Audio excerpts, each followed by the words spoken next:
India में शायद ही कोई ऐसा घर होगा जहां पिडिलाइट के प्रोडक्ट्स यूज न किए जाते हो। कारपेंटर का फेवरेट फेविकोल हो या फिर हमारा और आपका पसंदीदा फेविक्विक। लेकिन क्या आपको पता है, इस इनोवेटिव ब्रांड को शुरू किया था एक चपरासी ने, नाम है बलवंत पारेख। अब वैसे तो आज के टाइम पर इस कंपनी का कोई स्ट्रॉन्ग कॉम्पिटिटर ही नहीं है, लेकिन जब इस कंपनी ने फेविकोल जैसे प्रोडक्ट को लॉन्च किया था तब कोई भी इसे खरीदने तक को तैयार नहीं था। लेकिन फिर ऐसा क्या हुआ कि पिडिलाइट ने न सिर्फ चीजों को जोड़ा बल्कि हर किसी के दिल में अपनी जगह बना ली। आज के इस इंस्पायरिंग जर्नी में हम सब कुछ बहुत डिटेल में जानने वाले हैं। तो दोस्तों, फेविकोल की जर्नी स्टार्ट होती है 1925 से, जब गुजरात के एक छोटे से गांव महुआ में बलवंत कल्याणजी पारेख का जन्म हुआ था। इनके दादाजी एक मजिस्ट्रेट थे और उन्हीं से ही इंस्पायर होकर बलवंत पारेख ने भी लॉ की पढ़ाई करने की सोची। और फिर शुरुआती एजुकेशन कंप्लीट करने के बाद उन्होंने मुंबई के गवर्नमेंट लॉ कॉलेज में एडमिशन ले लिया। लेकिन दोस्तों, ये वो टाइम था जब देश पर ब्रिटिश रूल था और हर तरफ लोगों के ऊपर अत्याचार किए जा रहे थे, जिसकी वजह से हर देशभक्त के खून में आजादी की लहर दौड़ने लगी। और फिर बलवंत पारेख भी इस लड़ाई में कूद गए। उन्होंने जैसे ही सुना कि Mahatma Gandhi quit India movement की शुरुआत कर रहे हैं, तो फिर वो पढ़ाई बीच में ही छोड़कर अपने गांव वापस आ गए और इस आंदोलन को ज्वाइन कर लिया। लेकिन करीब 1 साल बाद उनके मन में ये ख्याल आया कि अगर वो किसी हायर पोजीशन पर होंगे तो फिर अपने लोगों के लिए ज्यादा काम आ पाएंगे। और फिर इसी सोच के साथ बलवंत पारेख मुंबई वापस आए और अपनी पढ़ाई दोबारा शुरू कर दी। लेकिन दोस्तों, पढ़ाई के दौरान ही उनकी शादी कांताबेन से हो गई और फिर शादी के बाद अपनी रिस्पॉन्सिबिलिटीज को निभाने के लिए उन्होंने कई सारे छोटे मोटे जॉब्स किए। लेकिन महीना भर मेहनत करने के बाद जो पैसा मिलता था उससे घर की बेसिक नीड्स ही पूरी नहीं हो पा रही थी। पर फिर भी उन्होंने हार नहीं मानी और आखिरकार अपनी ग्रेजुएशन कंप्लीट कर ली। इसके बाद से कांताबेन को लगने लगा कि शायद अब उनके फैमिली का जीवन पटरी पर आ जाएगा। लेकिन जल्द ही उनका ये सपना भी टूट गया, क्योंकि बलवंत पारेख ने डिसाइड किया कि वो कभी भी वकालत को अपना प्रोफेशन नहीं बनाएंगे।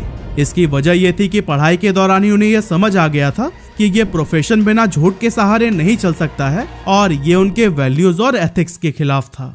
इसके बाद उन्होंने दूसरा काम ढूंढना शुरू किया और एक लकड़ी के व्यापारी के ऑफिस में चपरासी की नौकरी करने लगी। लेकिन दोस्तों, यहाँ भी उनकी फाइनेंशियल कंडीशन बहुत खराब थी। हालात तो ऐसी हो गई थी कि उन्हें और उनकी वाइफ को उसी लकड़ी के गोदाम में ही रहना पड़ा। लेकिन दोस्तों, लकड़ी के गोदाम में काम करते हुए ही उन्होंने एक मार्केट गैप नोटिस किया, जो कि आगे चलकर उनके बिजनेस की फाउंडेशन बनी।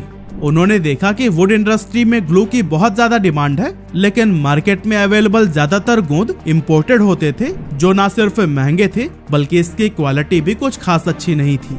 जबकि अगर हम इसके सस्ते अल्टरनेटिव की बात करें तो उस समय लोग चावल या आटे को पकाकर बनाए गए गोंद का इस्तेमाल करते थे। अब ये गोंद पेपर जैसी हल्की चीजों को तो चिपका देता था, लेकिन लकड़ी जैसे भारी सामानों के लिए ये बिल्कुल काम का नहीं था।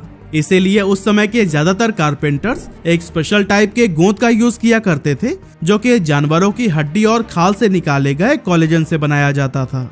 अब ये कुछ हद तक टिकाऊ तो होता था, लेकिन इसे बनाने और यूज करने का प्रोसेस काफी मुश्किल और टाइम कंज्यूमिंग था, क्योंकि जितनी बार आपको इसे इस्तेमाल करना है उतनी ही बार इसे गर्म करना पड़ता था। साथ ही इसके अंदर से इतनी गंदी बदबू आती थी ना कि काम करना भी मुश्किल हो जाता। और फिर जो कारीगर प्योर वेजिटेरियन थे, उनके लिए जानवरों की हड्डियों से बना गोंद इस्तेमाल करना उनका धर्म भ्रष्ट करने के जैसा था। और फिर इन्हीं सभी प्रॉब्लम्स को देखते हुए बलवंत पारेख ने सोचा कि क्यों ना कोई ऐसा गोंद बनाया जाए जो कि इजी टू यूज हो, स्ट्रॉन्ग हो और हाइजेनिक भी। लेकिन दोस्तों, ये काम इतना आसान नहीं था, क्योंकि प्रोडक्ट पर रिसर्च करने और मैन्युफैक्चरिंग यूनिट सेटअप करने में बहुत बड़े फंड्स की जरूरत थी, जो कि उस टाइम बलवंत के पास में नहीं थे। लेकिन इसी बीच बलवंत पारेख की मुलाकात मोहन नाम के एक इन्वेस्टर से हुई और फिर दोनों ने मिलकर कोई बिजनेस शुरू करने का फैसला किया। थोड़ा दिमाग लगाने के बाद से 1950s में उन्होंने बाहर के देशों से साइकिल्स, सुपारी, केमिकल्स और डाइज इंपोर्ट करके इंडिया में बेचना शुरू कर दिया। इस बिजनेस से उन्हें काफी अच्छा प्रॉफिट हुआ, जिसकी वजह से धीरे धीरे करके उनकी फाइनेंशियल कंडीशन इम्प्रूव होने लगी। और फिर जल्द ही बलवंत पारेख अपनी फैमिली के साथ मुंबई के सायन इलाके में एक छोटे लेकिन कंफर्टेबल फ्लैट में शिफ्ट हो गए। लेकिन दोस्तों, अब शुरू होती है उनकी असली कहानी। बलवंत पारेख ने केमिकल्स और डाइस के बिजनेस में गहराई से काम करना शुरू कर दिया और इसके लिए उन्होंने जर्मनी के एक कंपनी फेडको के साथ में पार्टनरशिप कर ली। हालांकि फेडको खुद केमिकल्स के मैन्युफैक्चरर नहीं थी, यह जर्मनी की एक बड़ी कंपनी हॉचेस्ट के लिए मिडलमैन का काम करती थी। मतलब कि हॉचेस्ट केमिकल बनाकर फेडको को देती और फिर फेडको उन्हें बलवंत पारेख को सप्लाई करता था। अब 1950s में भारत की टेक्सटाइल इंडस्ट्री काफी तेजी से ग्रो कर रही थी, इसीलिए डाइज और केमिकल्स की डिमांड भी बहुत ज्यादा बढ़ गई और फिर इसी बढ़ती डिमांड के चलते हॉचेस्ट ने इंडियन मार्केट से खूब प्रॉफिट कमाया। इस सक्सेस से इम्प्रेस होकर 1954 में हॉचेस्ट के मैनेजिंग डायरेक्टर ने बलवंत पारेख को जर्मनी आने का इनविटेशन दिया और फिर पारेख जर्मनी जाकर 1 महीने तक रहे और वहां की एडवांस टेक्नोलॉजी और प्रोडक्शन के प्रोसेस को बहुत गहराई से समझा। इसी टाइम उन्होंने देखा कि हॉचेस्ट एक खास किस्म का गोंद बना रही थी जिसका नाम था मोविकोल। ये ग्लू लकड़ी के कई सारी चीजों को जोड़ने के लिए यूज किया जाता था, जो कि टिकाऊ तो था ही, लेकिन इसे यूज करना भी काफी आसान था। यानी कि इसे ना तो गर्म करना पड़ता था और न ही जानवरों वाले ग्लू की तरह इसे घंटों पकाना पड़ता था। लेकिन प्रॉब्लम ये थी कि अगर बलवंत इस गोंद को भारत में इंपोर्ट करते तो इसका प्राइस बहुत ज्यादा बढ़ जाता, जिसे कि गरीब कारीगर अफोर्ड नहीं कर पाते और प्रॉब्लम वही की वहीं रह जाती। ऐसे में उन्होंने सोचा कि क्यों ना अपने उस सपने पर काम किया जाए जो उन्होंने कई सालों पहले देखा था, यानी कि भारत में ही खुद का ऐसा गोंद बनाना जो कि न सिर्फ किफायती हो बल्कि यहाँ के अलग अलग मौसम के लिए सुटेबल भी हो। इसी सोच के साथ उन्होंने जर्मनी में मोविकोल को बनाने के प्रोसेस को बहुत बारीकी से समझना शुरू किया और फिर भारत वापस लौटकर अपने भाई सुनील पारेख के साथ मिलकर इस तरह के ग्लू को तैयार करने में जुट गए। 1954 में उन्होंने मुंबई के जैकब सर्कल में एक छोटी सी फैक्ट्री लगाई और अपनी कंपनी का नाम रखा पारेख डाइकेम इंडस्ट्रीज। इसके बाद उन्होंने हॉचेस्ट से सीखी टेक्निक का यूज करते हुए भारत के लिए एक नया और स्वदेशी गोंद तैयार किया जिसका नाम रखा गया फेविकोल। यह नाम बेसिकली मोविकोल से ही इंस्पायर्ड था, जिसमें कोल का मतलब था 2 चीजों को जोड़ने वाला। 1959 में बलवंत पारेख ने फेविकोल को मार्केट में उतारा और फिर इसी साल उन्होंने अपनी कंपनी का नाम बदलकर पारेख डाइकेम इंडस्ट्रीज से पिडिलाइट इंडस्ट्रीज कर दिया।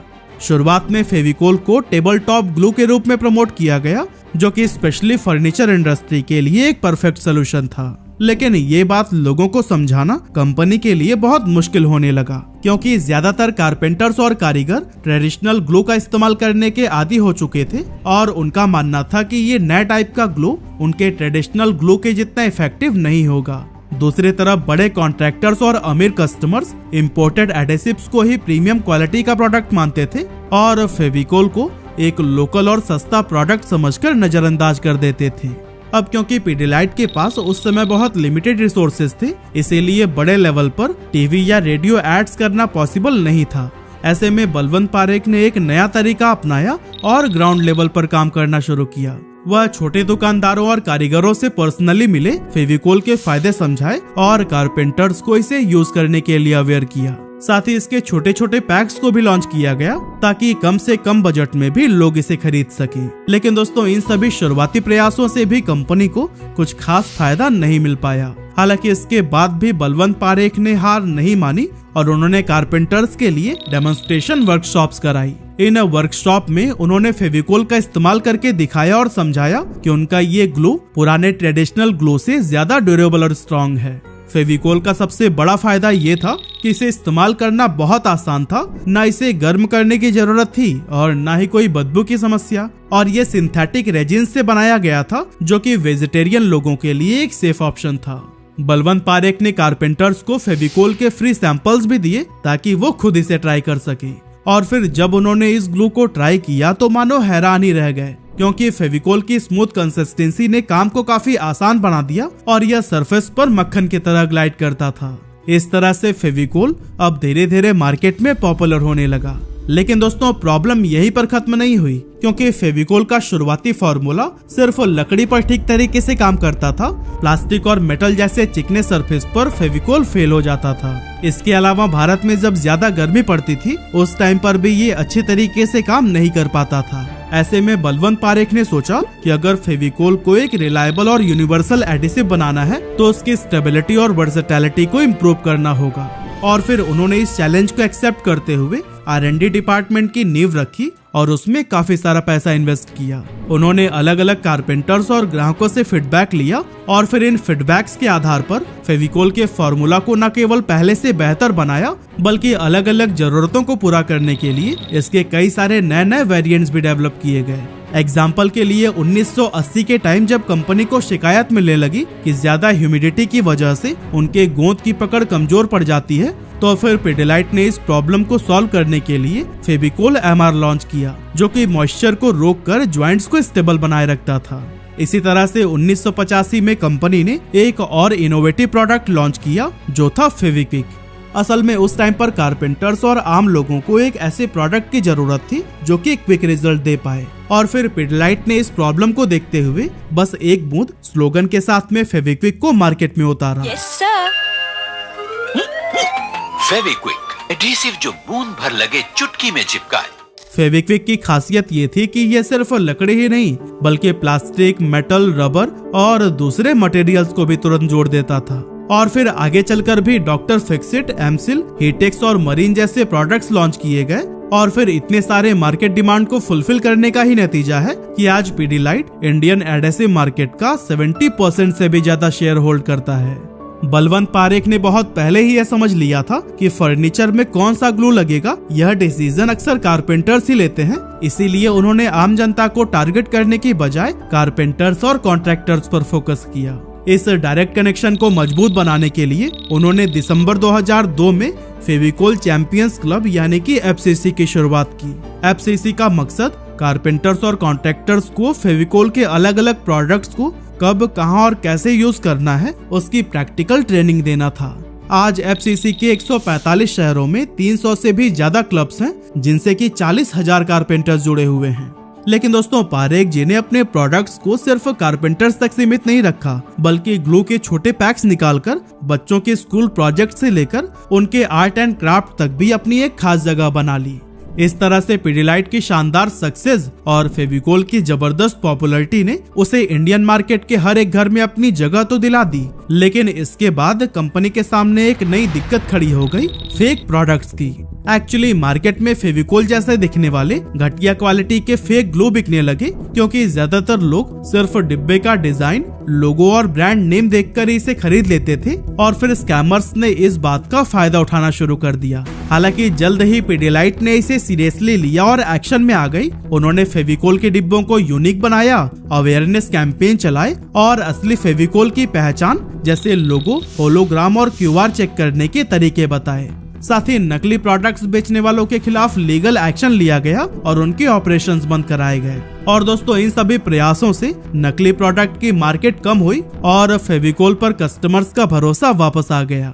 और दोस्तों, पिडिलाइट ने फेविकोल को एक हाउस होल्ड नेम बनाने के लिए क्रिएटिव मार्केटिंग का भी बेहतरीन इस्तेमाल किया। सबसे खास बात यह है कि फेविकोल के विज्ञापनों में कभी भी बड़े सेलिब्रिटीज का सहारा नहीं लिया गया। इसके बजाय इनके एड्स में साधारण गांव का बैकग्राउंड और आम जनता जैसे रिलेटेबल कैरेक्टर्स को दिखाया गया। कई बार तो कंपनी ने अपने रियल कारपेंटर्स को भी एड कैंपेन में शामिल किया, ताकि फेविकोल का जुड़ाव सीधे उन लोगों से हो सके जो कि इसे रोजमर्रा के कामों में इस्तेमाल करते हैं।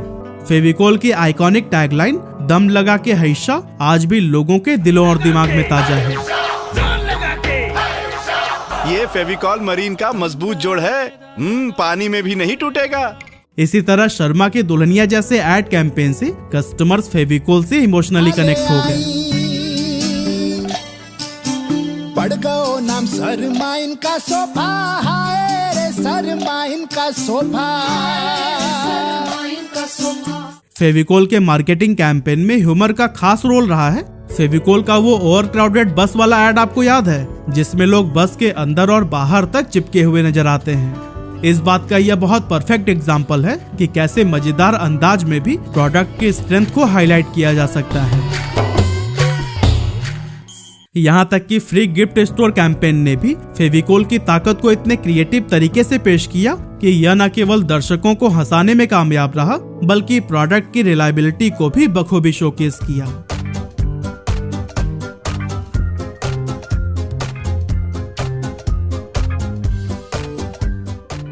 इस सब के अलावा पिडिलाइट की एक और खास स्ट्रैटेजी ये थी कि उन्होंने अपने कंपटीशन को कभी भी पनपने नहीं दिया। जब भी कोई कंपनी फेविकोल को कॉम्पिटिट करने की ट्राई करती तो पिडिलाइट उसे एक अच्छा ऑफर देकर एक्वायर कर लेती थी। जैसे कि साल 2000 में इसने एमसिल और मिस्टर फिक्सिट को एक्वायर कर लिया, तो वहीं 2004 में रॉफ और 2010 में वुडलॉक को। लेकिन दोस्तों अनफॉर्चुनेटली 25 जनवरी 2013 को फेविकोल मैन के नाम से फेमस बलवंत पारेख ने 88 साल की उम्र में इस दुनिया को अलविदा कह दिया।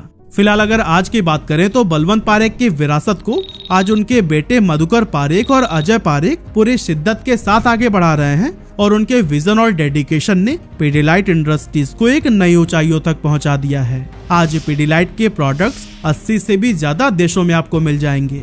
साथ ही Bangladesh, Brazil, Egypt, Kenya, Sri Lanka, Thailand, UAE और यूएसए जैसे कई सारे देशों में इसने अपनी एडवांस मैन्युफैक्चरिंग फैसिलिटीज भी सेटअप कर ली है।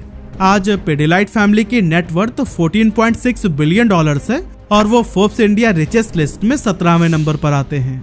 तो दोस्तों अंत में बस मैं यही कहना चाहता हूँ कि पिडिलाइट की सक्सेस ने हमें सिखाया कि मेहनत, इनोवेशन और सही मार्केटिंग स्ट्रैटेजी से कोई भी ब्रांड लोगों के दिलों में अपनी जगह बना सकता है।